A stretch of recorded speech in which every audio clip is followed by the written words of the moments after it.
Welcome to Recovery Inspired Hope. I'm so excited today. We have a great episode today. I found this amazingly fabulous woman on Instagram named Kim Bellis, who has this amazing sober clothing line. She is an amazing entrepreneur and has a story that she is going to share with us. Kim, say hello to everybody. Hi, and thanks so much for having me. I'm a huge fan of yours. And Kim, what area are you in? I'm in Montreal, Canada. Okay, I knew you had an accent somewhere. So okay, we were talking backstage and you were saying that yes, you are in recovery. It's been 10 years since you've had a drink. Mhm. And I loved how you said booze was not my friend. No, and I'll never ever have another drink as long as I live. I just don't want to lose what I found without drinking. Absolutely, absolutely. And your clothing line, okay? So your clothing line is super glam, super fabulous. It really makes being sober trendy. And I love that. I love anything that glamorizes sobriety, right? Because that is our mission. Against big pharma, against alcohol companies, they're gonna glamorize that stuff, and we are gonna glamorize sobriety. Absolutely, and we have to. We have to because, quite honestly, just Jamie, if you think about it for 30 seconds, if you're bombed and you're out of control, you're not going to remember the good time you had anyway. So it doesn't really make sense, the whole thing. Absolutely. And so I want to get right in the beginning to where can people find and support your clothing line? Okay, so it's sober is the new cool.ca. So, or on Instagram, or we have a shop on Instagram, we have a shop on Facebook, and our website. So, one of the three, it's easy to get. And may I say one thing that part of the proceeds go towards mental health and addiction. This is not a moneymaker by any means. This is really almost like a shield for people to wear as um, they feel like they have pride when they walk around with sober is the new cool. And, I add sparkles, I add pearls, I add all kinds of stuff. So that'll be one of our next t-shirts coming up because the women seem to really love it. And you know what? Why not sparkle, right? Absolutely. Absolutely.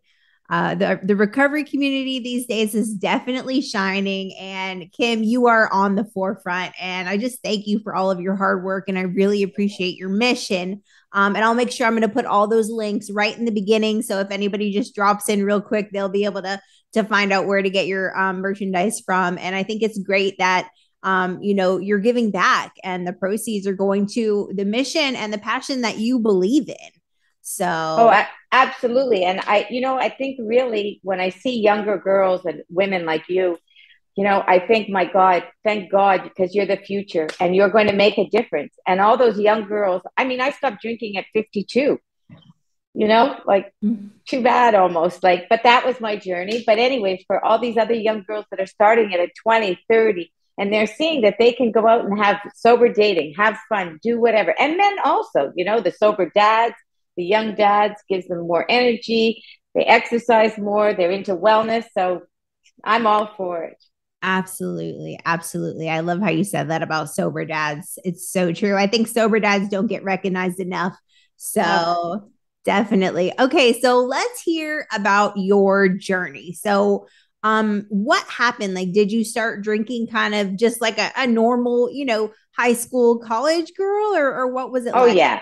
Yeah, exactly. It was like I was, the fun girl, the party girl. Most of my friends to this day will say to you, I never had a problem with alcohol. But you know what? I think I did because now looking back on I am now, how I look now compared to what I look like at 50, is day and night. So obviously, alcohol was not my friend. I didn't exercise as much. I wasn't as positive, even though I was always like, everybody thought I was positive. I guess for me, alcohol was really just too much of a depressant. And I just don't need it in my life ever again. Yeah, and I think it's crazy how you said that. Now I don't know what you look like. Maybe you can send me over a picture and I can put it up on the screen for people to see. Because you like are just completely like glam, fabulous, beautiful. So, but I do believe that after years in sobriety, you get some youth back and some life Yes. back, and there's like an internal light that shines from the inside of you. I know people said like when they see pictures of me when I was in active addiction, I got sober, in my 30s. And when I was in my 20s, I looked so much older, you Yeah. know, with all the toxins and substances in my body. So, okay, so you were like just a party girl having fun. It was a choice, you were having a good time. What happened? Well, so life happened basically. I had two children, and I guess doing homework, 5 o'clock, the wine would come out. You're cooking dinner, but it all seemed controlled enough. Okay, I like to say enough. And then in 2013, my youngest son Matthew started having grand mal seizures. So Mm. from one day to the next, our life went completely upside down. And he was diagnosed with epilepsy. Football was taken away, all sports, everything. So, as a mom, you want to, fix everything. You want to make sure that your kids are happy. And I couldn't. There was nothing I could really do to change his diagnosis. So after a few months, I said to him, okay, Matt, it's time to get back out, go see your friends, hang out. He'd go. 30 minutes later, he'd call me and say, Mom, come and pick me up. So the third time or fourth time, I said, what's going on? This just doesn't make sense, Matthew. And so we started talking, and he said, I don't fit in, Mom. And in Canada, the drinking age is 18, Jamie. Mhm. So at 13, 14, the boys are drinking beer in the park, whatever and whatnot. Okay. So they start early everywhere. And so I said to him, oh, come on, Matthew, you do not need booze to have fun. And as I said it, Jamie, I looked in my hand and I had the biggest glass of wine. And I just thought, wow, you are such a hypocrite.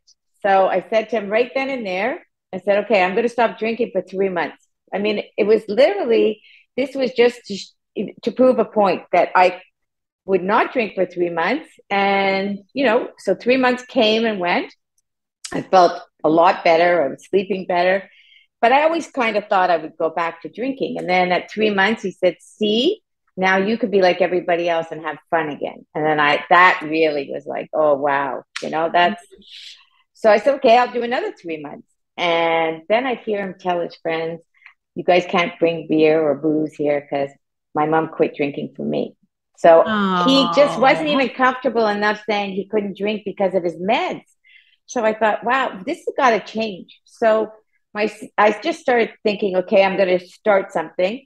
And it was really just for him, Jamie. So my sister helped me out make a logo, and we came up with Sober is the New Cool. And everybody that I talked to said, "Oh my God, you're crazy! This will never work. Cool and sober in the same sentence is just forget it, forget it." Like I was like a crackpot. Anyways, needless to say, I said, "Well, I don't care. I'm just going to try, and I'll just keep going." And the minute we went online, it was crazy. I had young people from all over the world like reaching out. And I guess I'm older, so I was not their mother, and I could talk like a mom, but not with that, because when it's your mom, you don't really always listen. And I always wanted daughters, never had any, so I have daughters all over the world. And it just became a passion. And I have a bunch of sweet girls. I have a nurse, Kelly Marie, in Philadelphia, that's turned her life around. That's absolutely magnificent. I have my sweet Natty, which is AK a Sober Badger. She asked me to do a tattoo with her. So I would say to her, I Nice. love you, infinity plus one. And she lives in London, England. So we did it with WhatsApp. I'm not a tattoo girl, but for her, if that's what it took for her to know that she mattered, I did it. And it just took off. And then we got like sober dads and it was like they were just waiting. And then COVID hit, and then it just exploded.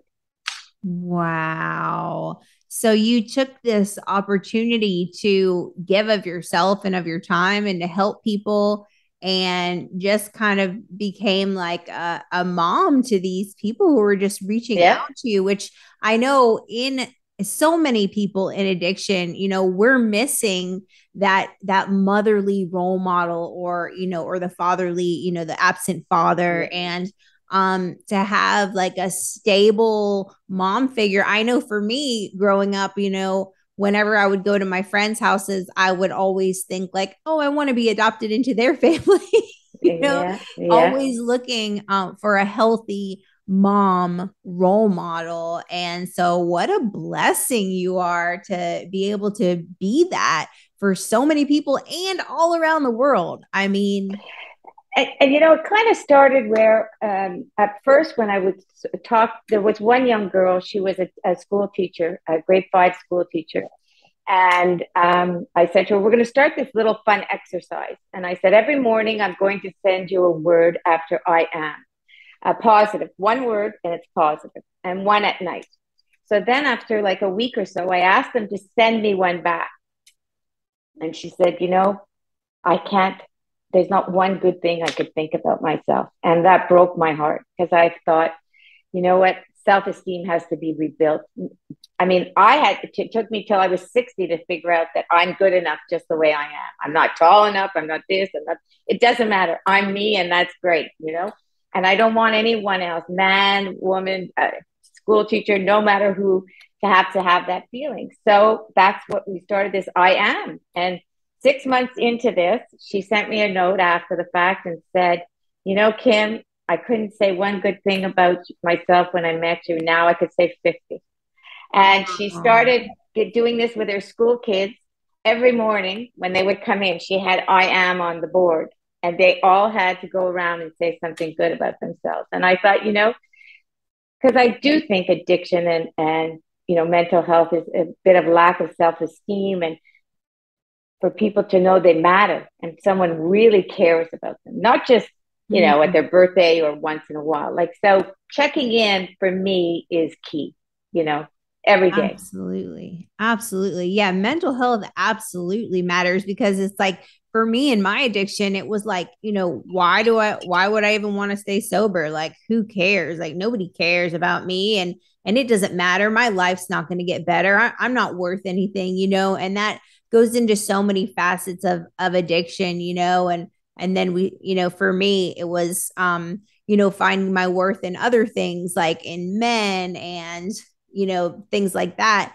And that was a whole nother destruction, and even coming into recovery, that was really hard for me to break. Just like dating men who treated me like crap because I felt like I wasn't worthy and I didn't matter. And I had no self-esteem at all. And it took until I was about 18 months sober until I finally realized, hey, like I don't deserve that. I don't deserve No. to be treated like that. Like I am worth something, but man, did it take a long time to do that. And I think that's part of the problem. We see all this, these parties and people are worried about how to socialize with no booze. And quite honestly, when people start drinking, they don't even know what you're drinking an hour into the party anyways. But it is uncomfortable. And even it's 10 years in January that I'll be, sober. And even today, there are moments where when I say, no, I don't drink, that look comes on people's faces like, oh, what's Mm, wrong? That yes. kind of thing. Like, oh, what's her story? And then, at the beginning, I used to always explain, oh, it's for my son and this and that. And now I just say, no, you know what? Booze is no good for me. And I don't need it. And I'm okay with that. End of story. No Period. explanation Period. needed. No. And I don't want anyone else to have to explain anymore. And quite honestly, I think that there should be more options wherever anybody goes, for mocktails or non-alcoholic beverages, so that it's really, you know, it's not a big deal. You've got your little glass. I always drink my Perrier in a glass of wine or champagne flute if somebody's getting married or whatever. But you know what? I just really feel that we're a little bit behind Europe, I find, because Europe, everywhere you seem to go, there's options galore. Here, there's not so, we're getting there, but slowly. With the mocktails and like the non-alcoholic Yeah. wines and champagne. I know for at our wedding, when I got married last October, we had non-alcoholic champagne, and it was really hard to find it. It was not Yeah. easy to find, and you're right that we are behind the times on that, where it should be readily available to have like mocktails and things like that, because we can get really creative. Now, do you know anything about kava? No. That's an alcohol alternative that here I think there's like maybe like two kava bars in the whole state of Georgia, and it's like a root, like a valerian root, almost kind of like that.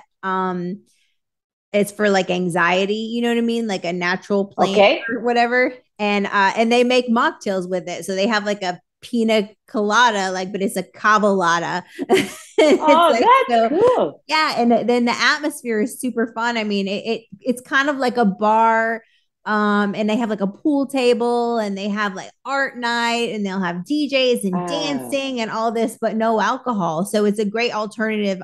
We're right here on the University of Georgia campus, so it's a great alternative Mm. for college students who don't want to drink, but still want to have like the social atmosphere and things like that. So I didn't know if you guys And had I any out there.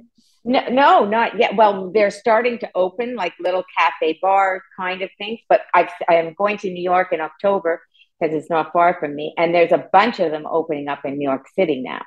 And so I think it's starting. And the other thing is too, I think the first year in sobriety for me anyways, I didn't go to a lot of restaurants or parties. And one was because this restaurant was like, oh, I always had red wine there. This one I had rosé. This one had a martini. Mm-hmm. And I realized the association. And for a good year, I had to stay quiet. So that gives people the alternative to be able to go out and not. And, the other thing I have to say for all the young people out there, whether you're a woman or a man, if somebody says they don't want to drink, don't say to them you could have just one. Just don't. Just don't. Mm-hmm. Respect their choices as if it was gluten intolerant or they had a peanut allergy or whatever it is. Just leave it be and just say, okay, do you want a Coke or 7 Up? Like just because it's hard enough many times for a lot of people. And we do have these ups and downs. Like I know in the 10 years, there's been, I was away for a month and, somebody had the best pink champagne and I looked at it and went, oh, shit, that was mine, and then I thought, okay, off we go, like turn the Right. head. But, it's still, there are still moments that are trying. So make it as easy as possible for others. Right. And so a question that I want to ask you that I deal with a lot, and a lot of people I know struggle with, is mom guilt. Mom guilt for, the things that we did, and for feeling like we weren't, there and good enough, and all that. How did you kind of get through that mom guilt? Well, I have to say we did go to therapy when Matthew lost football and everything because that was his life. He thought he was going to college football and everything else, right? And I remember being at the psychologist's office, and he said, "Well, you guys have to like say how you feel," or I forget exactly. And Matthew didn't know what to say, so I said, "I'll go first." And so I looked at him and I said, "I feel like I failed you as a mother." And the tears just rolled down my face. And he was like, the big eyes, like, he's just like, no, no, no. And I said, yeah, I do. I didn't see, I didn't really tap into how hard it was for you to lose everything. And I was like, the first 4 months were traumatic. I mean, he couldn't ride a bicycle at 13. It was like everything was taken away because we were so afraid. And I was drinking wine. So I did miss a lot of that. And listen, there's not much I can do other than now move forward and be there as much as I can and say I'm sorry. And you know what? Everybody is just imperfect. Like I've never met a perfect person in 61 years of my life. So, you know what? Like we all make mistakes and we should acknowledge it and we should tell our kids, I'm sorry for what I did. And, for them to know that it's, we're human and we made a mistake and we're not going to do it again. We learn from it. You make a mistake, you learn from it. Don't do it again. But life is hard and we do the best we can with what we know. And now, you and everybody else that talks about sobriety and everything makes it easier for others, right? So it'll be easier for the younger people coming up, and raising kids and knowing that, at 4 o'clock when homework is done, you don't need to open up the bottle of wine. Absolutely. And did you know before you got sober about like a community of people in recovery? Did you have any idea that there was such a thing? I knew people that had issues with drugs and alcohol. So yes, I did. But I mean, not to the extent of really what I know today. I think I was more into the mental health aspect of it because the other thing I find with young kids, and I guess that was part of my journey also, my older son had friends that had ADHD medicine and then they would drink with it. Well, you know what? That's a real bad thing because, Mm-hmm. depression, suicidal thoughts, tendencies, and nobody talks about that. So there was a real learning curve, and there still is, like now with everybody talking about fentanyl being laced everywhere and anywhere. Oh I yeah. mean, I have mothers, saying that their kids are dying and, or are addicted and can't get them off the streets. So it's, I guess it was there, but it was more hush hush and people didn't Right. really want to talk about it, right? Kind of quiet and Yes, absolutely. And that was the thing with me is that, I had no idea when I was in my active addiction that there was a community of people who even wanted to stay sober. Like, why would anybody want to be sober? That makes no sense to me. But I feel like today in the last couple years, there's just been such a movement of people speaking out about recovery and speaking out and putting like a different spin on being sober, like your clothing line. And it's so amazing. I'm so glad that things are kind of like moving this way now, because I feel like if I would have known then that there was a community of people that would have embraced me and helped me, I maybe would have came into recovery sooner. yeah. And the other thing too, Jamie, a lot of people until their child is addicted or has problems, they're like, no, not my house, right? And it is starting to change, but the stigma has to, the shame, there should be no shame because addiction is not a choice. Mental health is not a choice. Nobody wakes up and wants to be a drug addict or an alcoholic or have a depression and feel anxiety, right? Nobody. So like everybody should be a little kinder, I think. Absolutely. Absolutely. Well, thank you so much, Kim. Is there anything, do you have any piece of advice that you would like to give for anybody who might be struggling out there? Well, I'd like them to put their hand on their heart and close their eyes and just say, I am worthy, I am enough, and I matter. And someone is listening to me right now. Mm, powerful, powerful, powerful. Well, thank you so much, Kim. Thank you for coming and sharing today.